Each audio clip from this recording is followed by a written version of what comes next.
নমস্কার, স্পোর্ট নিউজে আপনাদের স্বাগত। এই মুহূর্তে ভারতীয় ফুটবলের প্রথম খেলা হলো যে মুম্বাই সিটি এফসির বিরুদ্ধে 2 গোলে এগিয়ে গিয়েও ইন্ডিয়ান সুপার লিগের প্রথম ম্যাচে ড্র করলো মোহনবাগান। আমরা অনেকটা ডুরান্ট ফাইনালের রিপ্লে দেখতে পেলাম। 28 মিনিটে 2 গোল, 70 মিনিট পর্যন্ত এগিয়ে মোহনবাগান, কিন্তু শেষ রক্ষা হলো না মানসদা। 1 পয়েন্ট হোম ম্যাচে মোহনবাগান পেল, কি বলবে? দেখো, খুব ভালো। আমি বলবো, তুমি যে প্রথমে বললে না ডুরান্ডে প্রথমেই গোল হজম করতে হয়েছিল মোহনবাগানকে সেকেন্ড হাফে। 60 মিনিটের মধ্যে 2 গোল হয়ে গেছিল। সেটা যদি এই ম্যাচে হতো না, একটা গোলও যদি হতো, তাহলে মোহনবাগানকে কিন্তু 3 পয়েন্ট নিয়ে ফিরতে হতো না। মোহনবাগানের মাঝমাঠ এবং ডিফেন্স নিয়ে 3 পয়েন্ট পায়নি মানসদা, মোহনবাগান 1 পয়েন্ট পেয়েছে। মানে মোহনবাগানকে কোনো পয়েন্ট নিয়েই ফিরতে হতো না, আমি সেটাই বলতে চাইছি। হ্যাঁ, যদি এই গোলটা হতো তোমার আগে, যেটা তোমার 70 মিনিটের পরে হয়েছে, এটা যদি আগে হয়ে যেত, তাহলে মোহনবাগান এই বল ম্যাচটাকে রাখতে পারতো না। একদম এইটাই আমার বলার বক্তব্য। এই জন্য মোহনবাগানের মাঝমাঠ এবং ডিফেন্স অত্যন্ত আমার খুবই খারাপ লেগেছে। আর আমি কামিন্স নিয়ে বলবো, যতই কামিন্স নিয়ে উনি এতক্ষণ ধরে কামিন্সকে রাখলেন, এই কামিন্সকে দিয়ে কিন্তু কিছু করতে পারবেন না। আমি জানি না, মনবীরকে তো রিজার্ভে দেখলাম, ওর নাম ছিল। মনবীরকে কেন তিনি লিস্টে ছিল, কেন তিনি মনবীরকে ব্যবহার করলেন না, আমার খুব অবাক লেগেছে। একমাত্র লিস্টন কোলাসো বাদিক থেকে দৌড়টা শুরু করেছিল এবং সেখান থেকে আমরা প্রথম গোল পেয়েও গিয়েছিল, এবং পরের দিকে দ্বিতীয় যে গোলটা এসেছিল সেটাও একটা সেট মুভ। গ্রেগ স্টুয়ার্টের আক্রমণ থেকেই গোলটা করে গেছেন, পেছন থেকে উঠে রড্রিগেজ।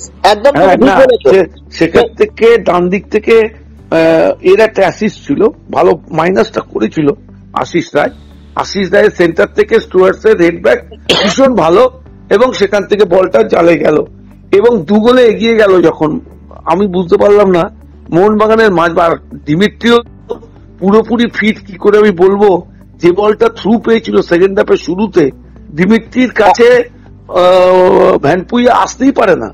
ভ্যানপুইয়া পেছন থেকে এসে ওকে বিট করে সেই বলটাকে নিয়ে নিল। এই যদি গতি হয় টিমের অ্যাটাকিং পার্টে, তাহলে কি করে সেই দল জিতবে, সেই দল গোল পাবে? মেন যে অ্যাটাকার, তা সে এগিয়েছিল অনেকটা, সেখানে পেছন থেকে এসে সেই বলকে কেড়ে নিয়ে চলে গেল। এই বলটা তো অনেক আগেই ফিনিশ হয়ে যেতে পারতো, যেখানে মোহনবাগান 3 গোলে এগিয়েও যেতে পারত।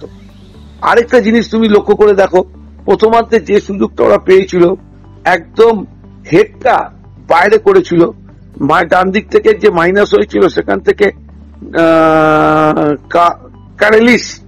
গ্রিসের যে প্লেয়ারটি, ক্যারেলিসের কাছে নিকোলাস কার্লিস, ওই ফুটবলারটি যার একদম 4 মিনিটে 4 গোল, বৈধ কারণেই বাতিল হয়েছিল অফসাইড থেকে। ওই প্লেয়ারটি ফিনিশ করা উচিত ছিল, তুমি ঠিকই বলেছো। ওটা কিন্তু হেডটা ওর কিন্তু গোলে রাখা উচিত ছিল। ওরকম একটা মাপের খেলোয়াড় বা একটা ওখানেই মোহনবাগান গোল খেতে পারতো। এবং যাই হোক, ওভারঅল শেষ মুহূর্তে ফার্স্ট হাফে শেষ মুহূর্তে ভ্যান নিপেরও গোলটা করা উচিত ছিল। ভ্যান নিপ তো আজকে মাঝমাঠে অত্যন্ত ভালো ফুটবল খেলেছে। ভ্যান নিপ একাই মাঝমাঠটাকে এমন ভাবে দখল করেছিল, এবং ফার্স্ট হাফে যতক্ষণ ছিল জয়েস রানে, ও কিন্তু অনেকটা জায়গা তুলেছে। আমি চাংতের কথা বলবো, আমি বিপিনের কথা বলবো, ওরা যেভাবে উইংটাকে ব্যবহার করেছে, গতিটাকে রেখেছে, মোহনবাগান কিন্তু তার সাথে বিপিনকে সঙ্গে একদম চোখে চোখ রেখে কথা বলেছে অনেকটা সময় পর্যন্ত, কিন্তু বিপিনকে প্রায় কবজা করে রেখেছিল। শেষে না, কবজা বলতে একটা জিনিস শোনো, কবজা বলতে একটা উইঙ্গারকে তুমি গায়ে গায়ে লেগে হয়তো আটকে দিতে পারলে, কিন্তু ওর দৌড়টাকে তো তুমি খুব একটা বেশি থামাতে পারোনি। বিপিন যেভাবে মাইনাস গুলো করেছিল, ভালো স্ট্রাইকার যদি থাকতো তাহলে ফার্স্ট হাফে গোল হয়ে যেতে পারতো।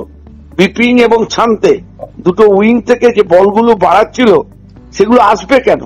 ওই জায়গাটা কেন ব্লকিং হবে না?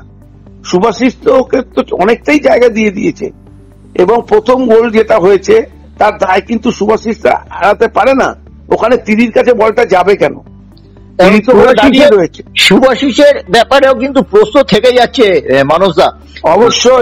অবশ্যই এটা নিয়ে ভাবতে হবে, দলকে ভাবতে হবে। পজিশনে আমনদীপ ছাড়া আর কোনো লেফট ব্যাক মোহনবাগানে নেই। মোহনবাগান অনেক মিডফিল্ডার নিয়েছে, অনেক স্ট্রাইকিং ফোর্সে বিশ্বকাপার এনেছে, কিন্তু ডিফেন্স শক্তপোক্ত করার ব্যাপারে তারা কিন্তু নজর দেয়নি। সেটাই কিন্তু আমরা দেখছি যখনই 50-50 টিমের সাথে মোহনবাগান খেলছে, সে তুমি বেঙ্গালুরু এফসি বলো, নর্থ ইস্ট ইউনাইটেড বলো, মুম্বাই সিটি এফসি বলো, তখনই কিন্তু মোহনবাগান রক্ষণের কঙ্কালটা বেরিয়ে যাচ্ছে। মোহনবাগান ডিফেন্স অত্যন্ত বাজে, আমি তো আগেই বলছি। হ্যাঁ, মোহনবাগান 3টে ব্যাকে খেলছে, 3টে ব্যাকে যখন খেলছে, 2টো হাফকে তো মাঝখানে ওই জায়গাটা আসতে হবে। একজন এসেছে, আপুই এক মাঝখানে মাঝে মাঝে এসেছে, তারপরে আসেনি, এবং লাস্টে যে গোলটা যেটা হজম করতে হলো 90 মিনিটের মাথায়, অনিরুদ্ধ থাপা তো স্পিডেই পারলো না ওকে রাখতে, ওকে বেরিয়ে চলে গেল, মাইনাস এলো, সেখান থেকে বলটা গোলে চলে গেল, কিন্তু ওই ম্যানটাকে ফলো আপে কেউ এলো না, কেউ ধরলো না। এটা কাদের কাজ এগুলো? মলিনা এগুলো কি করছে? নন্দুকে তো দেখতে হবে এগুলো। আমি ওভারঅল দেখো ভাই, পুরো ডুরান দেখেছি। একটা আমাদের তুমি বলো মানুষটা দীর্ঘদিনের অভিজ্ঞতা থেকে, একটা দল একটা আইএসএল এর প্রথম ম্যাচে 28 মিনিটে 2 গোল, তারপরই দলটা ছন্দ হারালো, রিদিম হারালো এবং ম্যাচটাকে হারিয়ে গেল। এর মানে তুমি যদি 2-3 লাইনের কারণটা বলো। শোনো, তার প্রধান কারণ হচ্ছে দল নির্বাচনটা উনি ঠিক মতো করছেন না। আমার কাছে অবাক লেগেছে আজকে প্রথমে যে তিনি টিমটা করেছেন, তিনি সালকে কি করে বাইরে রাখলেন, বা অনিরুদ্ধ থাপা আমার কাছে খুব ভালো লাগেনি। অভিষেক সূর্যবংশী রোলটাই বা কি ছিল আজকের ম্যাচে? তুমি আমাকে বলো তো, এই ব্যাপারটাতে কটা বল ফিট করতে পেরেছে, কটা বল বার করতে পেরেছে, এই জায়গাগুলোকে দেখতে হবে। একটা কোচ এখনো পর্যন্ত মোহনবাগান দলটাকে সেট করতে পারলো না। আর কামিংস আজকে ফার্স্ট হাফটা তো পুরো মেয়ার প্যাসেঞ্জার, কোনো ভূমিকা ছিল না কামিংসের। সেকেন্ড হাফে কয়েকটা বল নাড়াচাড়া করেছে, একটু বল দেবার চেষ্টা করেছে। দিমিত্রির গতবারের যে স্পিড দেখেছিলাম, সেটা এবছর এখনো পর্যন্ত আমি দেখতে পেলাম না।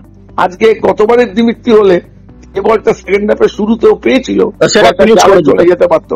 এটা দেখতে হবে। ফরওয়ার্ড লাইন, সবাই বলছে মোহনবাগানের ফরওয়ার্ড লাইন খুব ভালো, খুব ভালো, খুব ভালো। আরে কাগজে কলমে ভালো হলে হবে, মাঠে নেমে তো খেলতে হবে। সেটা তো এখনো পর্যন্ত মোহনবাগানের খেলোয়াড়রা দেখতে পারলো না। আজকে ম্যাকলারেনকে এনেছে, ম্যাকলারেনের কথা সবাই বলছে, এখন তো জানা যাচ্ছে ছেলেটার ইনজুরি, এখনো পর্যন্ত ফিট হতে পারলো না। তাহলে লাভটা কি হচ্ছে? কি কিছু লাভ হচ্ছে? আজকে জার্সিও পাইনি, সুয়েল ভাট জার্সি পেয়েছিল। না, সে ঠিক আছে, তুমি সুয়েল ভাটকে যখন খেলাবেই, অনেক আগেই সুয়েল ভাটকে তিনি খেলাতে পারতেন এই কামিংসের জায়গায়। উনি 88 মিনিটের সময় ছেলেটাকে নামাচ্ছেন, এটা কিরকম চেঞ্জিং? আমি আমার কাছে মানে বোধগম্য হলো না। যখনও এক গোলে লিড আছে, তখন তো উনি আরেকটু অ্যাটাকিং ফোর্সে বৈচিত্র্য আনতে পারতেন। সোহেল ভাট তো কলকাতার লিগে খুব ভালো ভালো গোল করেছে, ওকে তো সুযোগ দিতে পারতেন। এই জায়গাগুলোতে মলিনাকে ভাবতেই হবে। মোহনবাগান টিম ওভারঅল কিন্তু ভালো ফুটবল খেলেনি। মোহনবাগান টিমের অনেক গলদ আছে, একমাত্র গোলরক্ষক ছাড়া প্রত্যেক খেলোয়াড়ের মধ্যেই কিন্তু অনেক গলদ তৈরি হয়েছে, বিভাগে দোষ ত্রুটি দেখা যাচ্ছে। অবশ্যই অবশ্যই, যখনই চাপে পড়েছে তখনই কিন্তু মোহনবাগান ডিফেন্স এবং মাঝমাঠ নড়বড়ে লেগেছে। অনেক ধন্যবাদ মানসদা, খুব সুন্দরভাবে ম্যাচটা বিশ্লেষণ করার জন্য। ধন্যবাদ।